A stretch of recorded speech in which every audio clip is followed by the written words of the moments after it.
A palavra Pentecostes, sabe o que significa? Significa o 50º dia. É até difícil falar, né? Que a gente quase nunca usa.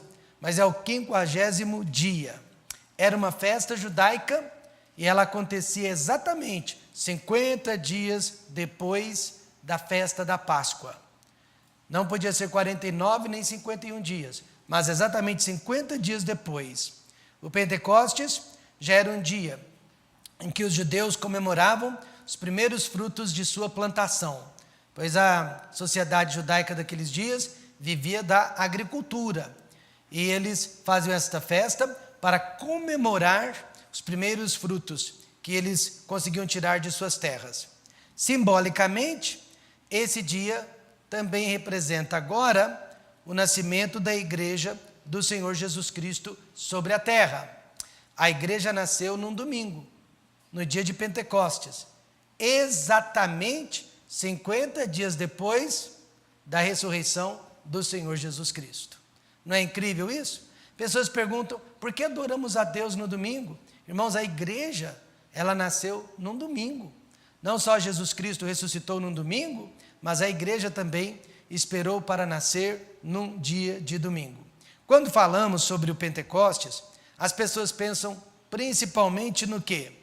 Elas pensam sobre o dom de línguas. Elas pensam naquele dia, quando os discípulos, cheios do Espírito Santo, eles falaram pelo menos 9 idiomas terrenos que eles nunca tinham estudado e que eles nunca tinham falado antes.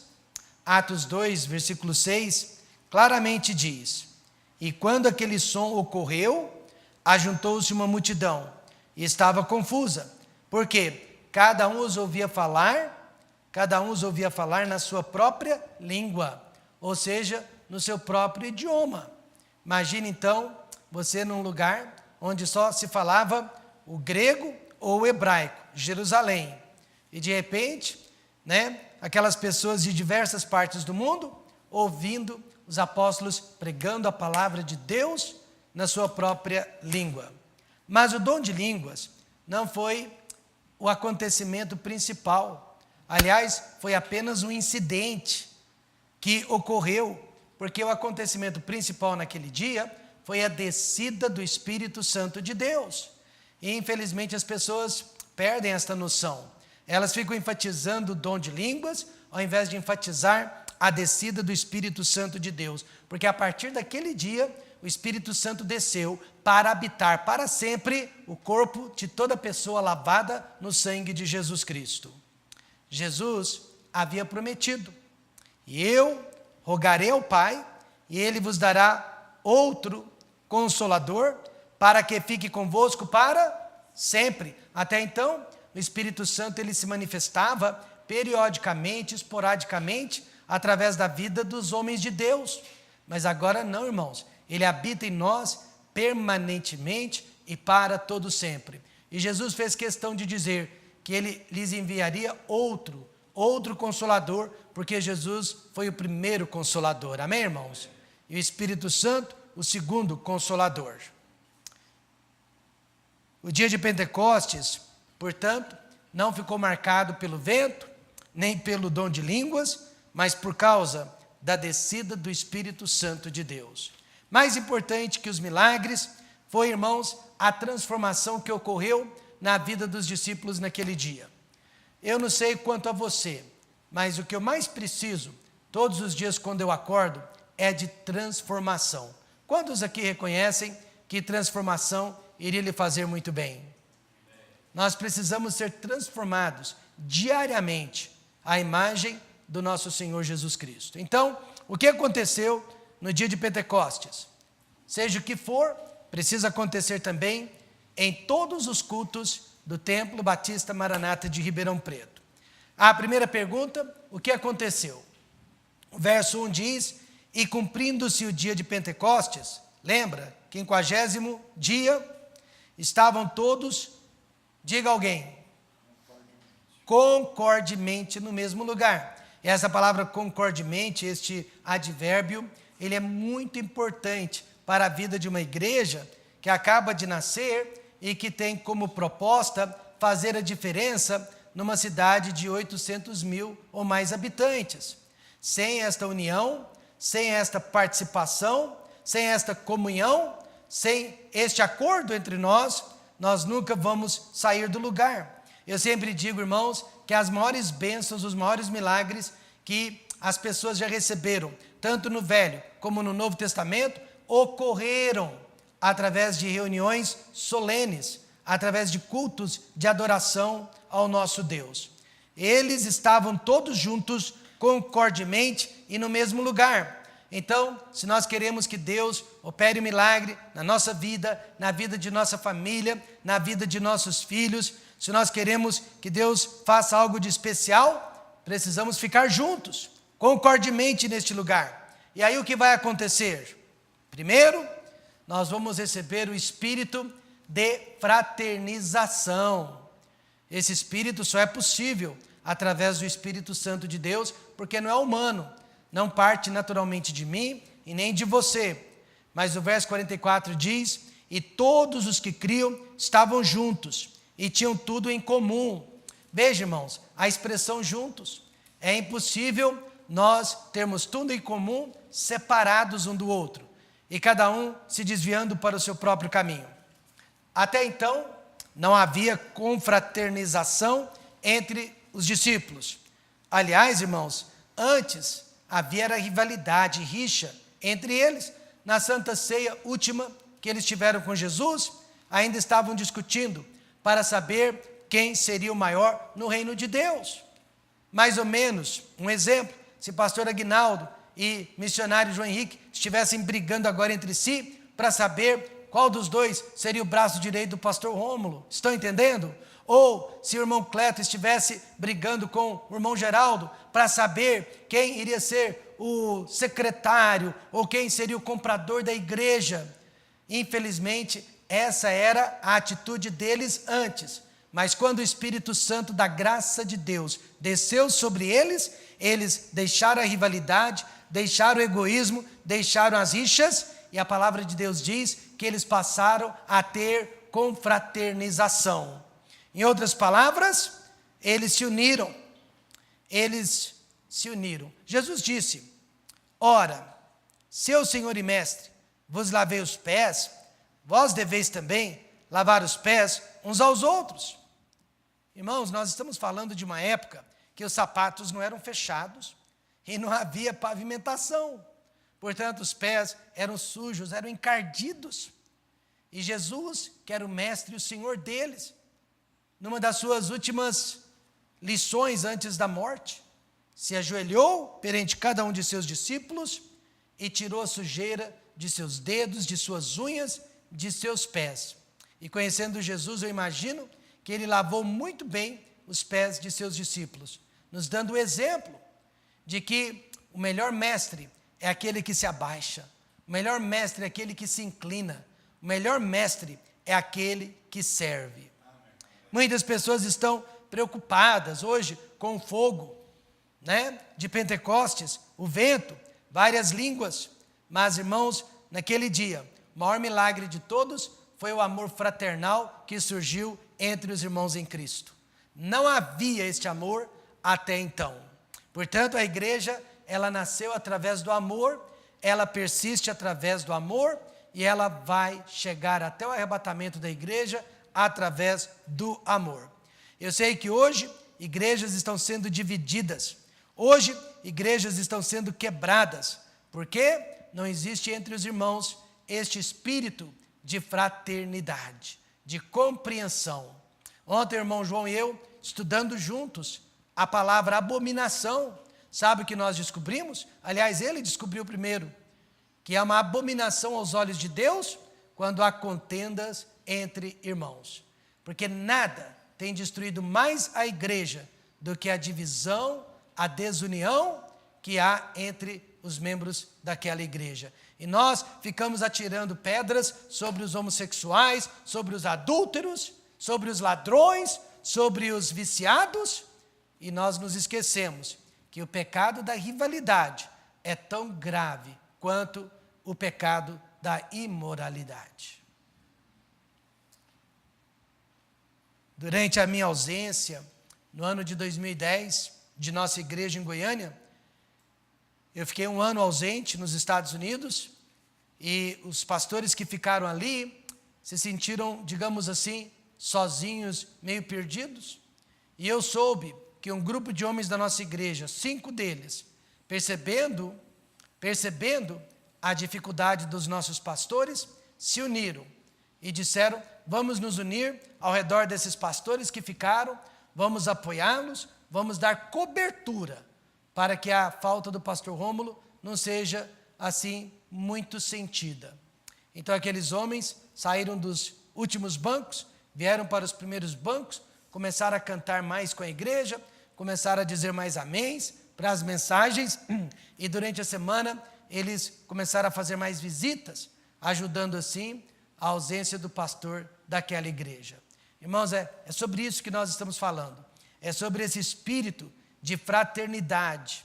Hoje em dia, crentes são conhecidos pelo nome de suas igrejas, TBM, Igreja Batista, eu sou de tal igreja, porém, Jesus Cristo disse: nisto todos conhecerão que sois meus discípulos, se vos amardes uns aos outros. Amém, irmãos? Amém.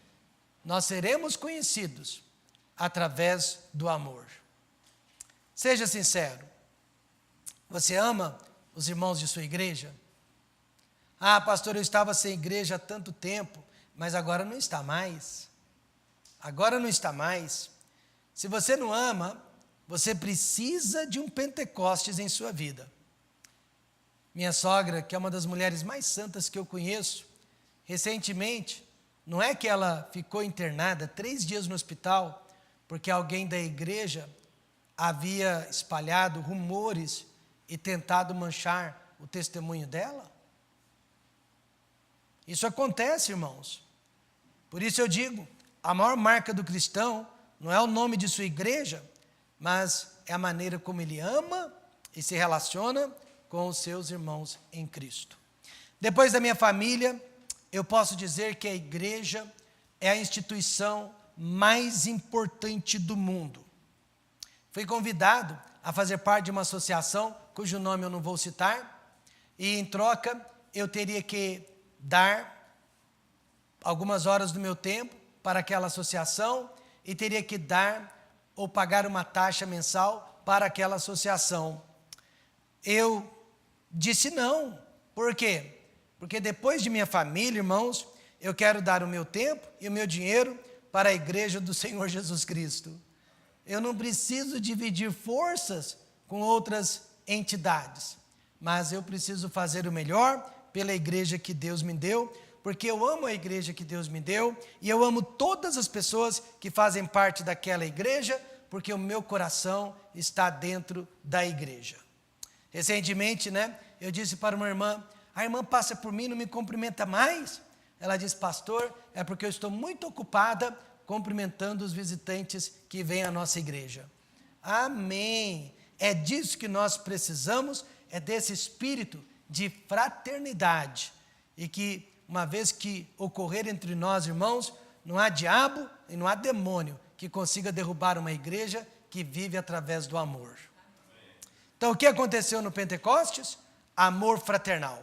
Segundo, espírito de evangelismo. Veja o versículo 14. Pedro, pondo-se em pé com os 11, levantou a sua voz e disse-lhes. Agora, o que será que ele disse? O que será que ele pregou na primeira mensagem da igreja?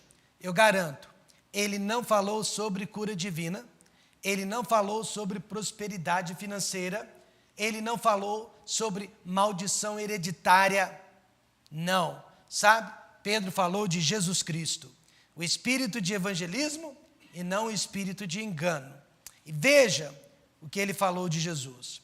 Ele primeiro falou que Jesus foi profetizado no Velho Testamento. Depois, ele disse que Jesus havia sido pendurado numa cruz. Em seguida, Jesus ressuscitou no 3º dia. E por último, Jesus agora pode salvar e perdoar os homens de todos os pecados. Você viu? Isso é evangelismo. E veja o resultado no verso 37. E ouvindo eles isto, compungiram-se em seu coração e perguntaram a Pedro e aos demais apóstolos: que faremos, homens irmãos? Então vejam, quando você prega o verdadeiro evangelho, quando você prega a palavra de Deus, quando você não se desvia nem para a direita e nem para a esquerda, as pessoas vão desejar receber Jesus Cristo. Se você não ama almas perdidas, se você não fala de Jesus, você também precisa de um Pentecostes. O que aconteceu naquele dia? Amor fraternal e espírito de evangelismo. Terceiro, espírito de alegria. Quantos estão alegres? Digam amém. Amém. Pois é, nós precisamos imitar aquela formiguinha, não é isso? E outros, zombando, diziam: estão cheios de mosto. Irmão, sabe o que é mosto? Mosto é realmente o suco da vide, porém fermentado. É o vinho alcoólico. O vinho, na Bíblia, simboliza festa e alegria. Era uma bebida usada em comemorações especiais. E os discípulos, eles estavam tão felizes, e eles estavam tão alegres, que muitos o acusaram de embriaguez, sem saberem, que eles eram cheios do Espírito Santo, disseram que eles estavam bêbados. Agora, eu acho, mesmo na minha época de criança, nunca fiquei bêbado. Então eu não sei o que é ficar bêbado. Mas me disseram que quando uma pessoa fica bêbada, ela se comporta de 3 maneiras, ou de uma dessas 3 maneiras. Ou ela se comporta com espírito de macaco, ela se torna uma palhaça, ela faz muitas brincadeiras, ela se torna uma pessoa muito engraçada, ou ela se comporta com espírito de leão. Ela fica corajosa, valentão, quer bater em todo mundo, ou ela tem um espírito de cordeirinho. É aquele bêbado bobo que apanha até de uma criança. Mas, irmãos, naquele dia, os discípulos não tinham nem macaco, nem cordeiro, nem leão. Eles tinham, era o Espírito Santo de Deus. E o que as pessoas pensam quando entram na igreja? Será que estamos cantando com alegria? Será que estamos orando com alegria? Será que estamos cumprimentando uns aos outros com alegria? Efésios 5,18 diz: e não vos embriagueis com vinho, em que há contendas, mas enchei-vos do Espírito. E 2 Coríntios 3,17 diz: ora, o Senhor é Espírito, e onde está o Espírito do Senhor, aí há liberdade. Ah, pastor, mas uma igreja pequena, é tão difícil você se esconder. Claro que nós vamos nos cumprimentar, claro que nós vamos nos saudar uns aos outros, mas conforme a igreja vai crescendo, irmãos, nós vamos perdendo aquela afinidade e pessoas entram e saem da igreja anonimamente. Isso não deveria acontecer nunca, porque Deus tem nos dado o espírito de alegria. Amém, irmãos? E a alegria é contagiante. A alegria se espalha. A alegria não se esconde. Uma pessoa que chega na igreja, por exemplo, de cabeça baixa, beiço para fora, rosto fechado, não está cheio do Espírito Santo. Está na igreja sem vontade, apenas por obrigação. Por que os discípulos estavam alegres? Irmãos, pelas mesmas razões que nós podemos estar alegres nesta manhã. Jesus Cristo morreu por nós, foi sepultado, mas ressuscitou ao 3º dia. O nosso Salvador vive. E o que mais aconteceu naquele dia? O Espírito de poder. Veja o verso 41. De sorte que foram batizados os que de bom grado receberam a sua palavra, e naquele dia agregaram-se quase 3.000 almas. Por mais de 3 anos, só 12 discípulos. Uma vez Jesus tinha uma multidão que o seguia, aí ele começou a pregar duro, as pessoas foram abandonando Jesus, ficaram só os 12.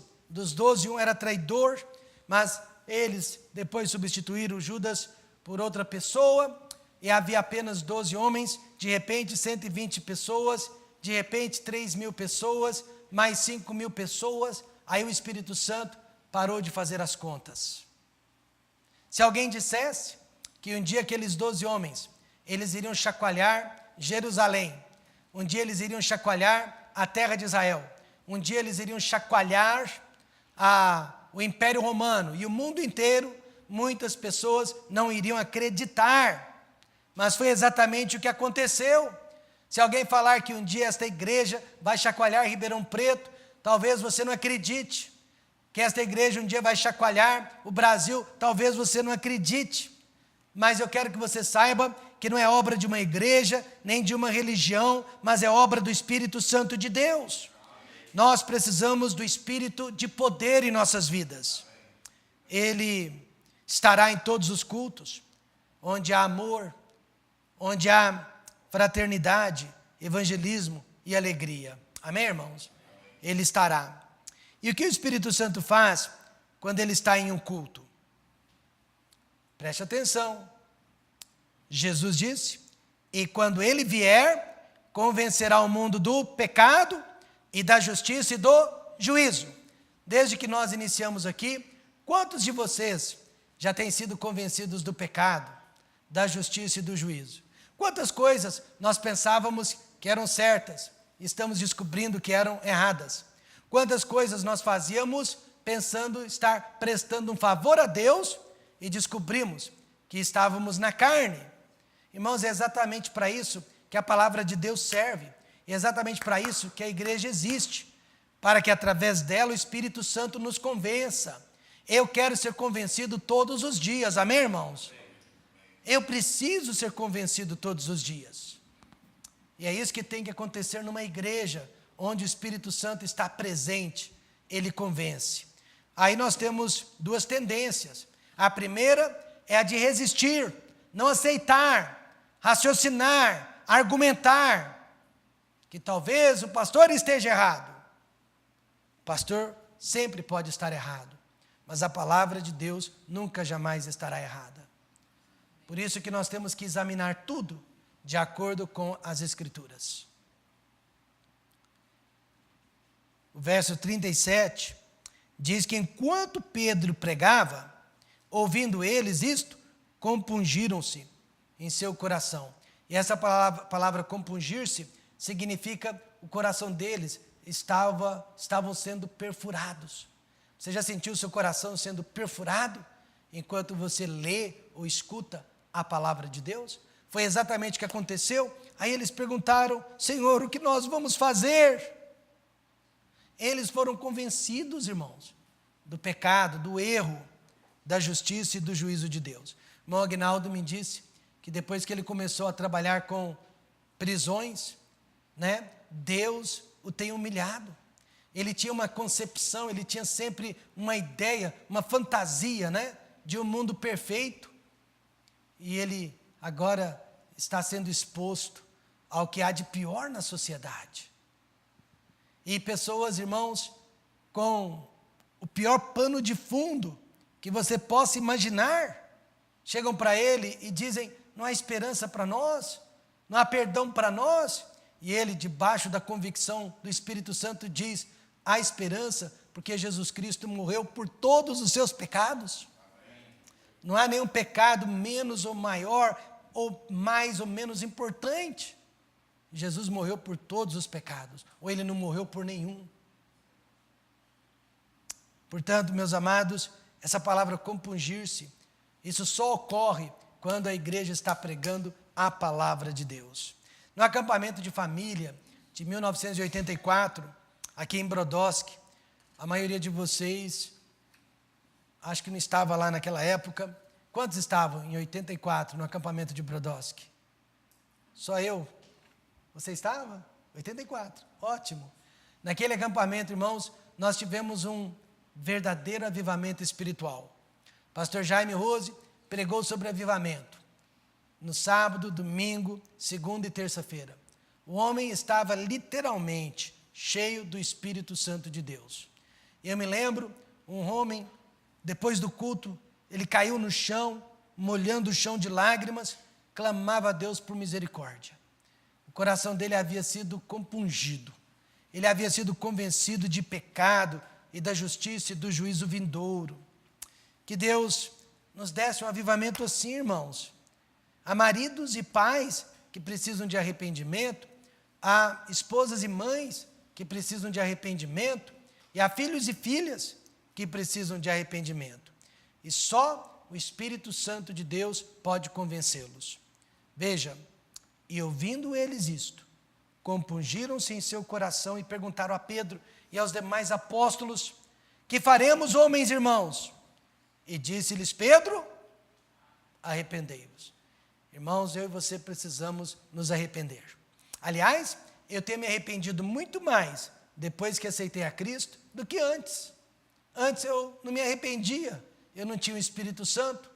E arrepender-se é meia volta, mover.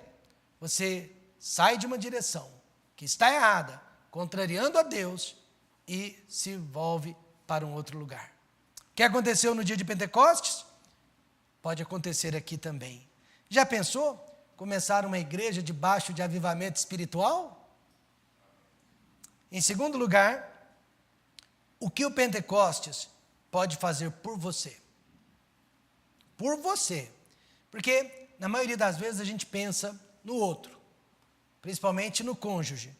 Não é verdade? O que o Pentecostes pode fazer pela minha esposa ou pelo meu esposo? Mas a pergunta é pessoal. O que pode fazer por você? Veja o verso 39. Porque a promessa vos diz respeito a quem? A vós, a vossos filhos e a todos os que estão longe, a tantos quantos Deus, nosso Senhor, chamar. Então, todo crente pode experimentar um Pentecostes. Isso quer dizer amor fraternal, espírito de evangelismo, poder do Espírito Santo. Basta querer, basta desejar de todo o coração. Mas a pergunta foi feita para o nosso pastor: por que nós não experimentamos um avivamento como aquele de 1984? E o nosso pastor respondeu: porque o povo não deseja mais pagar o preço. E qual é o preço? Primeiro de todos, é o que você está pagando nesta manhã. É o preço da comunhão. Cá entre nós, não é fácil. Não é fácil para Abigail, para Alessandra, pegar o ônibus há 1 hora atrás para chegar aqui na igreja. Não é fácil. Não é fácil para Sirlei e as crianças que trabalham e estudam a semana inteira, vir na igreja num sábado à noite, num domingo pela manhã e num domingo à noite. Cá entre nós, não é fácil. Mas elas estão pagando o preço. Amém, irmãos? Elas estão pagando o preço. Mas poucos querem pagar o preço da comunhão. Veja o verso 42. E perseveravam na doutrina, que são os ensinamentos, e na comunhão, que é esse tempo juntos, e no partir do pão e nas orações. Agora, hoje em dia, os crentes não querem mais orar juntos. Uma vez, na nossa igreja em Goiânia, nós tínhamos 100% de pessoas orando nos cultos. Hoje, talvez nem 10%. Pastor Rômulo, por que a diferença? Porque a igreja cresceu. Quando nós éramos pequenos, nós conseguimos 100% de participação. Talvez nesta manhã, com exceção do Lucas, nós estamos aqui com 100%. A Carla também. Mas, irmãos, conforme a igreja vai crescendo, essa porcentagem abaixa. Já perceberam isso? Deveria ser o contrário, né? Quanto maior fica a igreja, maior a participação. Mas, quanto maior a igreja, menor a participação. Os crentes não querem mais orar, não querem mais frequentar fielmente os cultos da igreja. Agora, um culto por semana basta. Não querem perseverar na instrução da palavra de Deus. Mas comunhão. Pastor, o que significa comunhão? Literalmente, na prática, pode contar comigo. Comunhão é isso, pode contar comigo. Se uma igreja possui 200 membros, então ela precisaria contar com 200 membros. não com 199, nada vai fortalecer mais a igreja do que comunhão. Veja Salmo 133, 1. Ó quão bom e quão suave é que os irmãos vivam em... Vamos ler juntos? Ó quão bom e quão suave é que os irmãos vivam em união. Juntos somos melhores. Juntos somos melhores. Pagar o preço da comunhão, então, significa, primeiro, vencer uma pequena gripe, uma pequena dor de cabeça para estar na igreja. Vencer o desânimo e o cansaço. Vencer a tentação de ficar em casa para assistir a um jogo na televisão. Comunhão é isso. Precisamos pagar o preço da comunhão para termos um Pentecostes na nossa vida. Em segundo lugar, o preço da contribuição. Verso 45 diz: e vendiam suas propriedades e bens e repartiam com todos, segundo cada um havia de mister, segundo a necessidade de cada um. A igreja, ela vive das ofertas e dos dízimos do povo de Deus. Sabe uma coisa que eu fiz em Goiânia, gostaria de fazer aqui também? Incentivar a entrega de cestas básicas. Uma vez por mês, famílias da igreja traziam cestas básicas. Não era a igreja que dava ou que doava aquelas cestas, mas as famílias. Elas traziam, colocavam na cozinha da igreja, e o diácono da igreja ou alguém designado distribuía aquelas cestas entre pessoas necessitadas da igreja e, quando não havia, entre vizinhos necessitados. Não tem nada a ver com dízimo, nada a ver com ofertas, mas pessoas compravam essas cestas e traziam para a igreja. Quantos acham que Deus ficava feliz com isso? Muito, não é verdade? Então, existe muita necessidade no nosso meio e nós não percebemos. Agora, algumas pessoas rejeitam a igreja por causa do dinheiro. Lá em Goiânia, nós realizamos a promessa de fé para missões, a conferência, o mês inteiro, falando sobre missões em agosto. Uma senhora passou por mim e disse: eu não venho mais à igreja no mês de agosto, eu não suporto ouvir falar de dinheiro. Ao mesmo tempo, ela gastou mais de 10 mil reais para fazer uma recalchutagem na barriga. Não é interessante isso? Nada contra a recalchutagem dela, mas, meus amados irmãos, nós temos que investir na obra de Deus. Eu prefiro investir o meu dinheiro na obra de Deus do que daqui a alguns anos ter que usá-lo para gastar com médicos, advogados que vão precisar tirar meus filhos ou da prisão ou de um sanatório. Amém, irmãos? Amém. A minha igreja é o lugar do meu investimento. Eu sei o que o dinheiro é para algumas pessoas, um Deus. Mas para o crente, ele é um servo. Nós dominamos o dinheiro não nos domina. Portanto, eu vou investir. Terceiro preço é o preço da oração. A Bíblia diz que eles perseveravam também nas orações. Minha irmã não está aqui nesta manhã, então eu posso falar. Minha irmã Carla, ela se afastou de Cristo. Ela se envolveu com o pecado, ela reconhece isso. Mas ela me disse ontem, e eu acredito, que ela nunca abandonou a oração e a Bíblia. Todos os dias, ela passa, no mínimo, 1 hora, lendo a Bíblia e orando. E eu disse para ela: não é à toa, então, que Deus tem um plano para a sua vida. Incrível. Nada deve nos impedir de orar e ler a Bíblia, mesmo quando você está em pecado, porque é quando você deixa a Bíblia e deixa a oração, é que a sua esperança é destruída. Agora, já percebeu que nós conseguimos ler a Bíblia em pecado, mas nós não conseguimos orar em pecado? Quantos já perceberam isso? Orar em pecado é muito difícil. Por isso que você tem que estar sempre pedindo perdão e se arrependendo. Porque a primeira coisa que vai embora é a nossa vida de oração. Uma pessoa me perguntou, pastor, como posso saber se uma igreja é boa? Eu tive que responder na hora, né? Olha, ó, frequente o culto de oração daquela igreja. E você vai saber se ela é boa e se ela é séria. Uma igreja que ora uns pelos outros, chora uns pelos outros e se alegra uns pelos outros. Pessoas querem ser abençoadas, mas não querem orar. E olha que a oração é a maior fonte de bênção que existe. Então eu rogo que todos nós paguemos o preço de Pentecostes.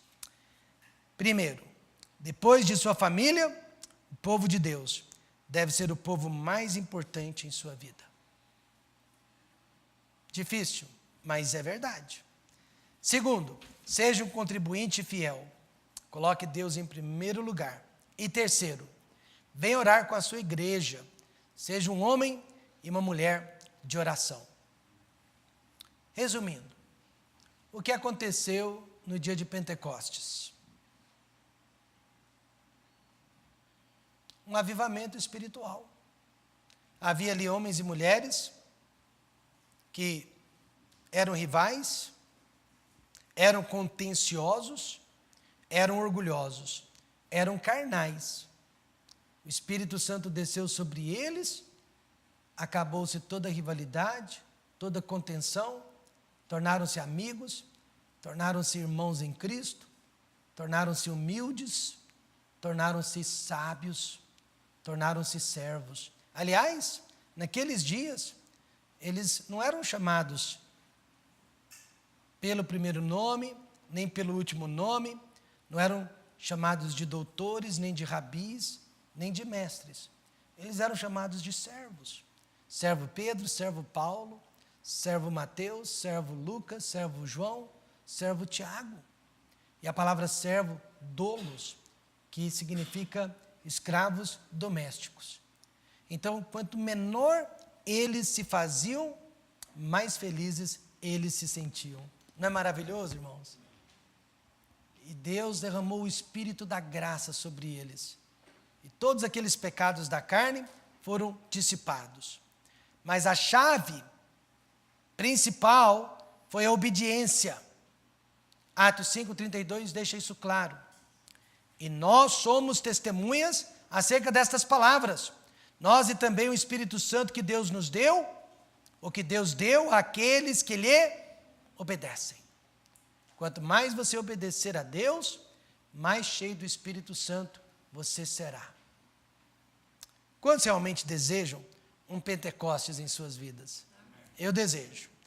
Então, irmãos, não é utopia desejar que a nossa igreja experimente um Pentecostes nos seus primeiros dias. Porque a igreja não experimentou um Pentecoste no seu primeiro dia. Nós estamos desejando um Pentecostes nos nossos primeiros dias. Que Deus levante esses crentes cheios do Espírito Santo de Deus. Vamos fechar os olhos e vamos orar.